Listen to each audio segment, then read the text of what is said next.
In this lecture video, we're going to be looking at how to construct appropriate F-statistics for testing relevant hypotheses in the context of complete factorial treatment structures.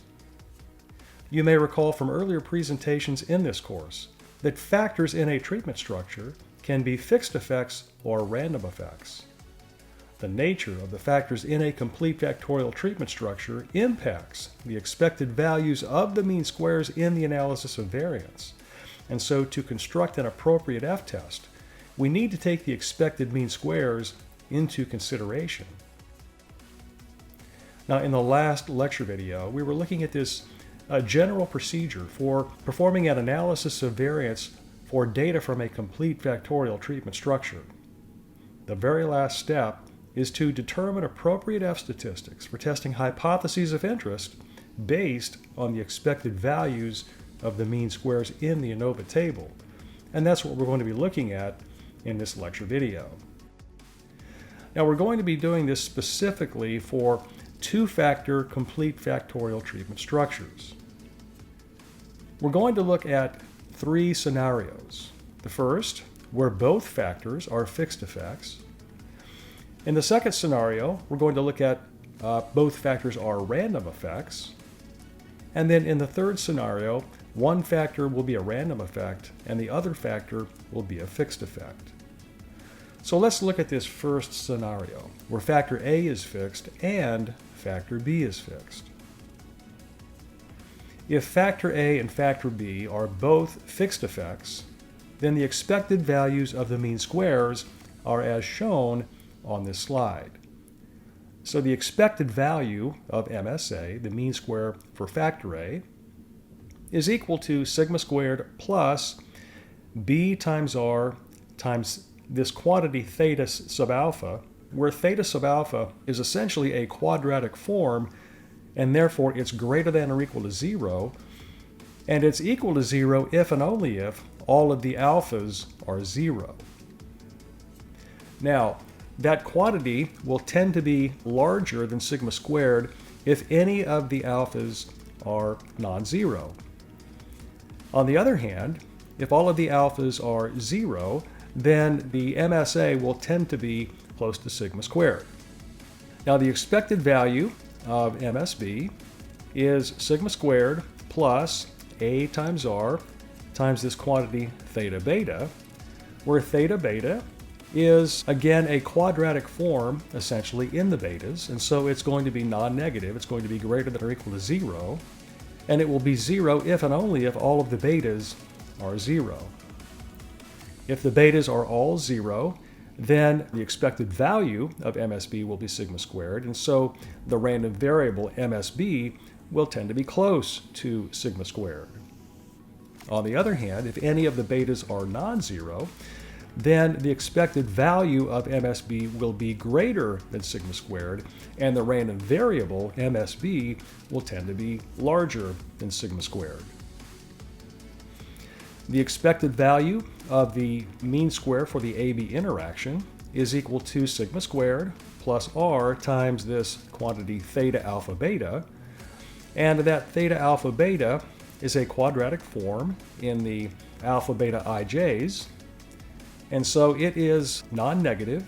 It's going to be greater than or equal to 0, and it's equal to 0 if and only if all of the alpha beta ij's are 0.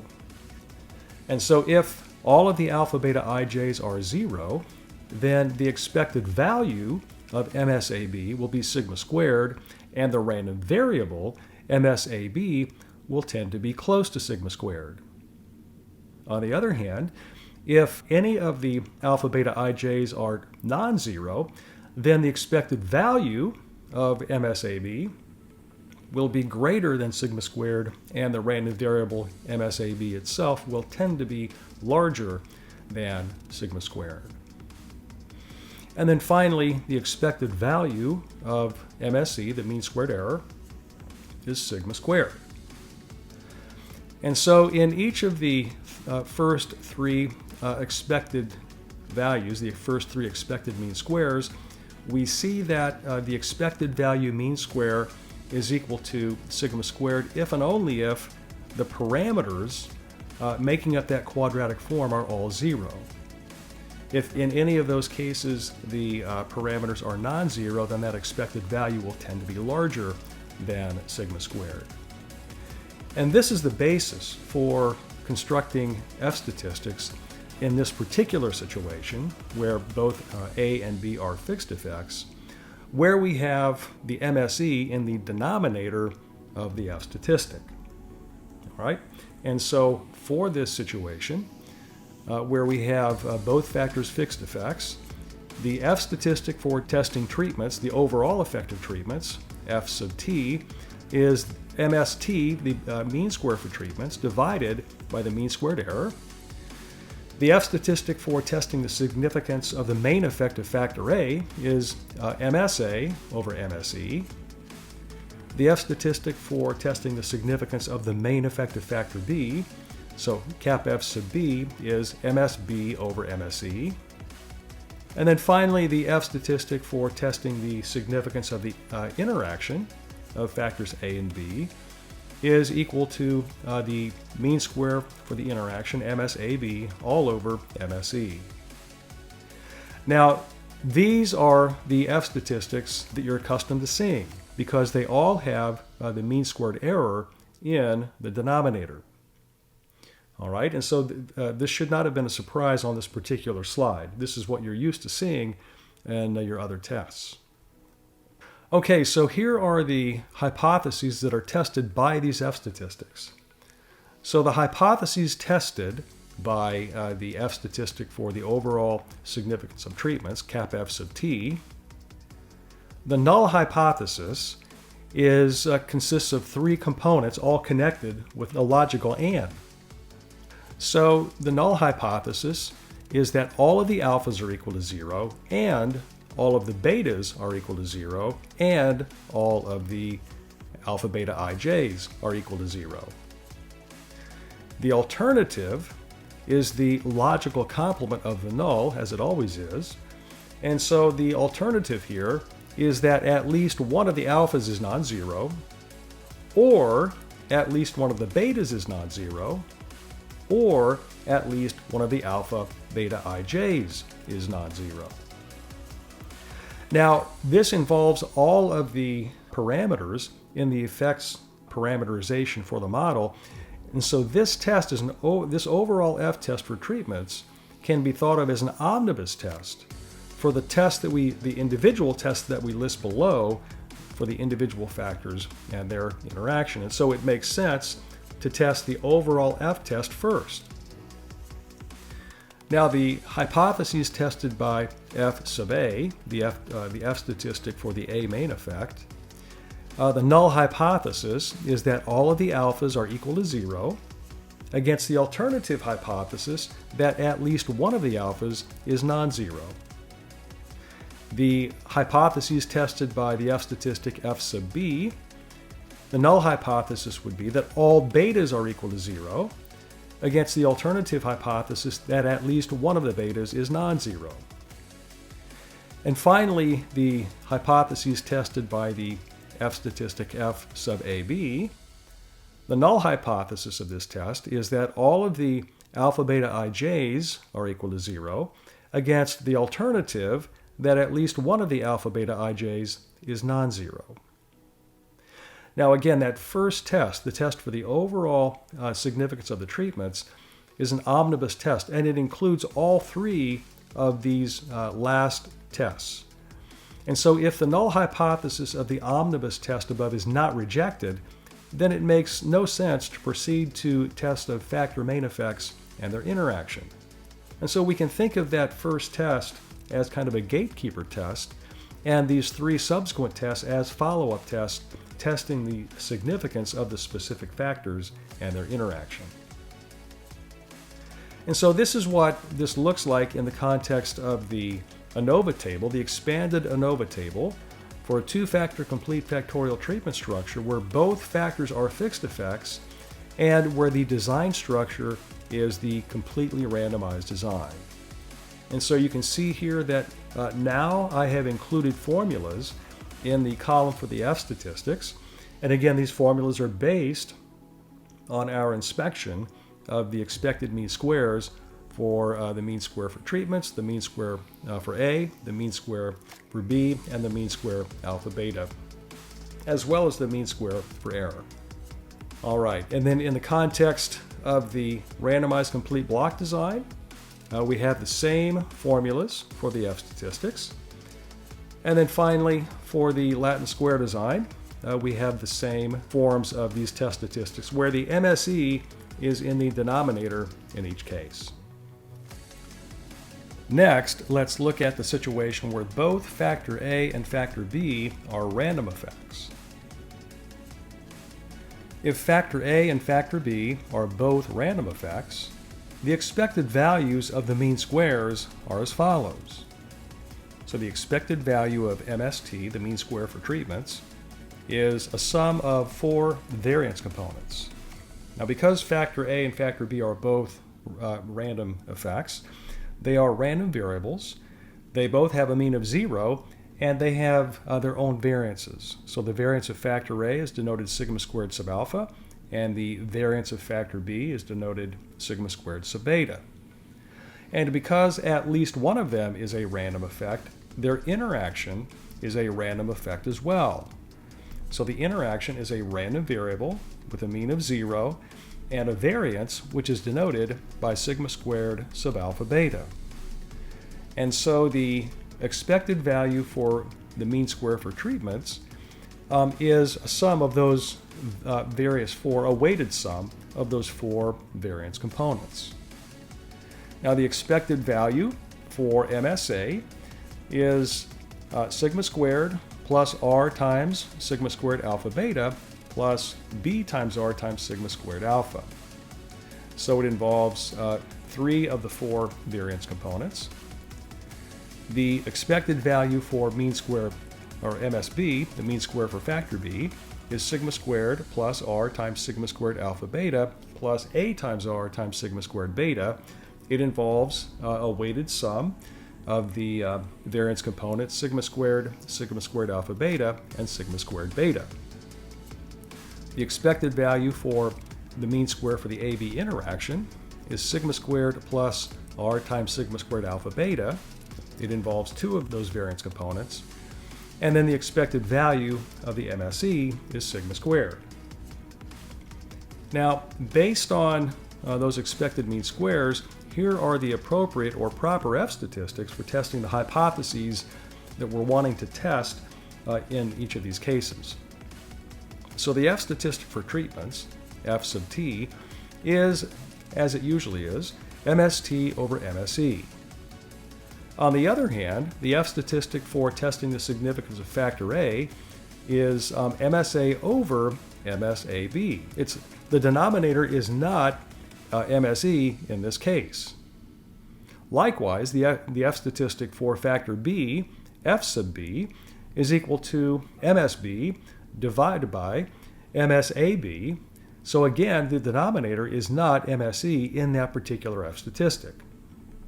So these 2 F statistics are not the F statistics that you're used to seeing. They're a little bit different. And they're different because both A and B are random effects. And then finally, the F statistic for the interaction, AB, is F sub AB. That is given by the mean square for AB interaction divided by MSE. And that, again, is the one that you would typically see. But the point here is that the nature of the effects, the fact that they're both random in this case, changes the way that we calculate the F statistics, at least for the main effect of factor A and for testing the main effect of factor B. So here are the null hypotheses tested by those proper F statistics that we identified on the previous slide. So the hypotheses tested by F sub t, which is the mean square for treatments divided by the mean square error. The null hypothesis is that the variance associated with the factor A random effect, sigma squared sub alpha, is equal to 0, and sigma squared sub beta is equal to 0, and sigma squared alpha beta is equal to 0. So the null hypothesis is that all 3 of those variance components are equal to 0. The alternative hypothesis is that at least one of those variance components is non-zero, and in particular positive, because variances are non-negative. And so if it's not zero, it's positive. So again, essentially what that null hypothesis is saying is that there's no variability in the response due to any of the factors. Because those factors are random effects, the null hypothesis is expressed in terms of variances. The alternative hypothesis is essentially saying that there is variability to at least one of those three factors, either factor A, factor B, or their interaction. But again, because they're all random effects, the alternative hypothesis is expressed in terms of their variances. Now again, notice that these hypotheses tested by F sub t involve all of the components in the last three tests on the slide, and so this overall F test for treatments is an omnibus test that simultaneously tests the last three individual tests on this page. And so this is a test that we can do right off the bat. We can do it first to see if we need to proceed further and test the individual hypotheses down below. Now the hypotheses tested by F sub A, which is MSA over MSAB, has a null hypothesis of sigma squared alpha equal to 0 against the alternative hypothesis that sigma squared alpha is greater than 0. Now, what the null hypothesis is essentially saying is that there's no variability in the response due to the A main effect. The alternative would be, expressed in words, is that there is variability due to the A main effect. And because A is a random effect, both of those hypotheses are expressed in terms of the variance of that factor. Similarly, the hypotheses tested by F sub B, which is MSB over MSAB, has a null hypothesis that the variability or the variance of factor B, because it's a random effect, that variance is equal to 0 against the alternative hypothesis that the variance is non-zero, it's greater than 0. And so, expressed in general terms, the null hypothesis there is saying that there's no variability in the response due to factor B, the alternative being that yes, there is variability in the response due to factor B. And again, these hypotheses are expressed in terms of variance components because B is a random effect. And then finally, the last hypotheses tested on the page here, F sub AB, which is MSAB over MSE. So in that last one, we do have the MSE in the denominator.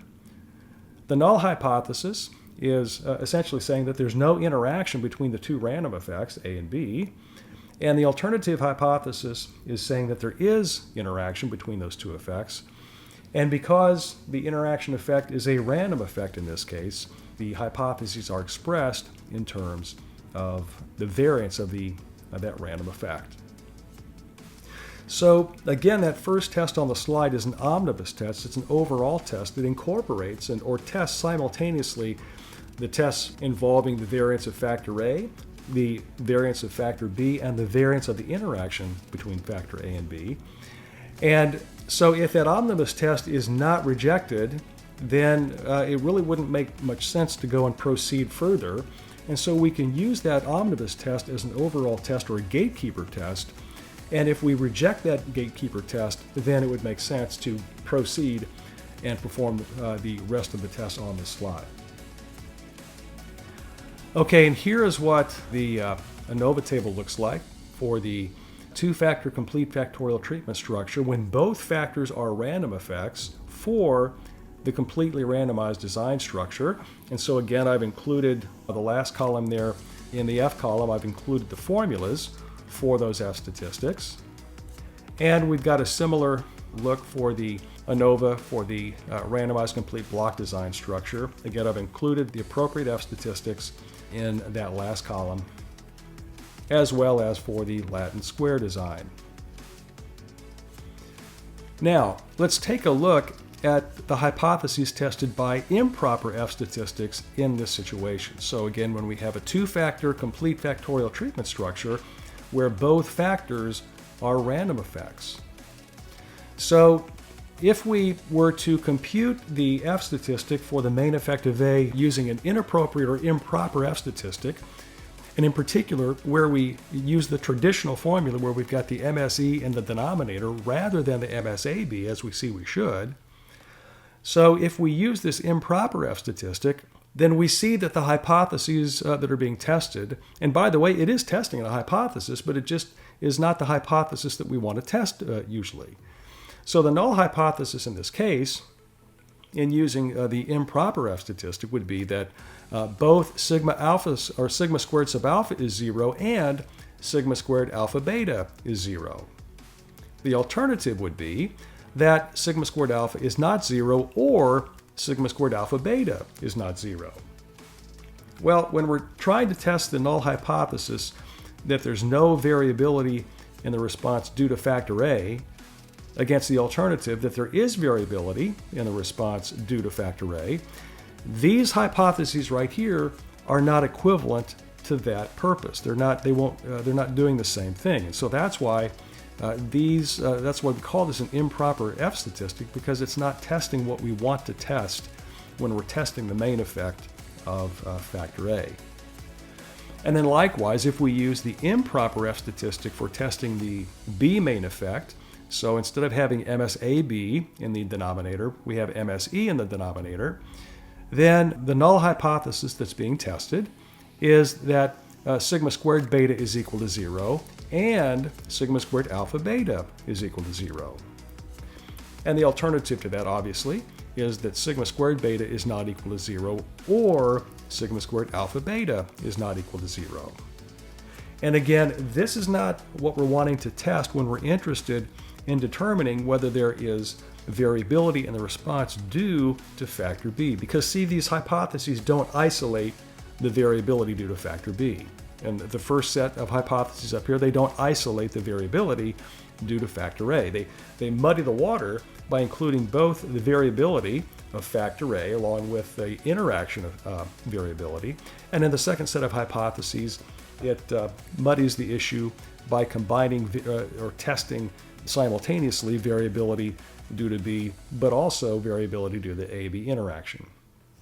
So again, these improper F statistics are testing hypotheses, and several statistical packages will report or calculate these F statistics in this way, and there may not be indication that they're improper F statistics. And so you have to know what you're doing. You have to know whether your factors are fixed effects or random effects, and you have to know how to interpret the output accordingly. So that's why we have to be careful. All right, and then finally, let's look at the situation where factor A is a random effect, but factor B is a fixed effect. And so if factor A is a random effect and factor B is a fixed effect, then the expected values of the mean squares are as follows. So the expected value of MST, the mean square for treatments, involves variance components. It's a linear combination of variance components, sigma squared alpha beta, and sigma squared alpha. And the last term involves a quadratic form involving the betas, and we're denoting that quadratic form by theta beta. So if factor A is a random effect, then the interaction of A with B is also a random effect. So factor A is a random variable with a mean of 0 and a variance of sigma alpha squared. The A-B interaction is a random variable with a mean of 0 and a variance of sigma squared sub alpha beta. And so you see here in the expected value of MST, the expected value involves the variance of the error term. It involves the variance of the random effect A, and it involves the variance of the random interaction term of alpha beta. And then finally it involves that theta beta. And you can see here at the bottom that this theta beta, it's a quadratic form, it's non-negative therefore, and it's 0 if and only if all of the betas are 0. The expected value of the mean square for factor A, sigma squared plus B times R times the variance of the random effect factor A. The expected value of MSB is sigma squared plus R times sigma squared alpha beta plus A times R times this quadratic form of the betas. The expected value of MSAB is sigma squared plus r times the variance of the random AB interaction. And then finally, the expected value of MSE is sigma squared. That's the variance of the error term in the model. All right, so based on the expected mean squares, here are the proper F statistics. So the proper F statistic for testing the overall significance of treatments, F sub t, is MST over MSE. So you see here it does have MSE in the denominator. Similarly, the F statistic for factor A, and remember factor A is a random effect, the appropriate F statistic is MSA over MSE. Now, the F statistic for testing the significance of the fixed effect, factor B, so F sub B, is equal to MSB over MSAB. All right, and that is not the F statistic that we're used to seeing. We're used to seeing F statistics with MSE in the denominator. All right, so in this particular case where A is a random effect and B is a fixed effect, then the F ratio, the F statistic for the fixed effect factor B has the MSAB in the denominator. And then finally, the F statistic for the random interaction of A and B is MSAB over MSE. Okay, so here are the hypotheses tested by the proper F statistics. So the hypotheses tested by F sub t, the F statistic for the overall treatment effect. Again, it's an overall or omnibus test that includes the subsequent three tests. It's testing those simultaneously. So the null hypothesis is that sigma squared alpha is 0, and all of the betas are 0, and sigma squared alpha beta is 0. The alternative would be that sigma squared alpha is positive, or at least one of the betas is non-zero, or sigma squared alpha beta is positive. Now, if we fail to reject this null hypothesis, then it really doesn't make any sense to follow up and test individual hypotheses, test hypotheses about the individual effects. On the other hand, if we reject that overall omnibus test, then we're concluding that at least one of the factors in the treatment structure is significant, and we want to go find out which one it is, or which ones. It could be more than one. And so then we're going to follow up with these next three tests. So the hypotheses tested by the F statistic for the A main effect has a null hypothesis of sigma squared alpha equal to 0 against the alternative hypothesis, sigma squared alpha is positive. The hypotheses tested by the F statistic for the B main effect, and remember the B main effect is a fixed effect, that null hypothesis is that all the beta j's are 0 against the alternative that at least one of them is non-zero. And then finally, the hypotheses tested by the F statistic for the random interaction effect has the null hypothesis, sigma squared alpha beta equal to 0 against the alternative hypothesis that sigma squared alpha beta is positive. All right, and then completing the NOVA table shells by including the formulas for the F statistics for this situation, where factor A is a random effect, factor B is a fixed effect. All right, we have those formulas here. This is for the completely randomized design. This one is for the randomized complete block design. And then finally, this is for the Latin square design. All right, and then finally, let's look at the null hypothesis tested by the improper F statistic for factor B. So in this case, when factor A is a random effect and factor B is a fixed effect, the appropriate F statistic for the B main effect has MSAB in the denominator. But if we use the version or the F statistic with MSE in the denominator, then we're going to be testing something different than what we expect. And the null hypothesis here is that all the betas are equal to 0 and sigma squared alpha beta is equal to 0 against the alternative hypothesis that at least one of the betas is non-zero or sigma squared alpha beta is non-zero. And again, this is not the hypothesis that we are interested in testing with regard to factor B, because we're trying to test something very specific, something very specific about the variability or the effect of factor B. But this hypothesis test here involves not only the effect of factor B, but the interaction of A with B. And so if we were to reject that null hypothesis, we really couldn't say anything about whether or not B is significant, whether B is impacting the response, because the best we can say in this case is that either factor B is impacting the response or the interaction. And so it's not specific enough. So this is how we construct the appropriate F statistics, by considering whether the factors are fixed or random, and then looking at the expected mean squares for those effects. And then when we do that, we can construct F statistics that test the hypotheses that we're interested in testing.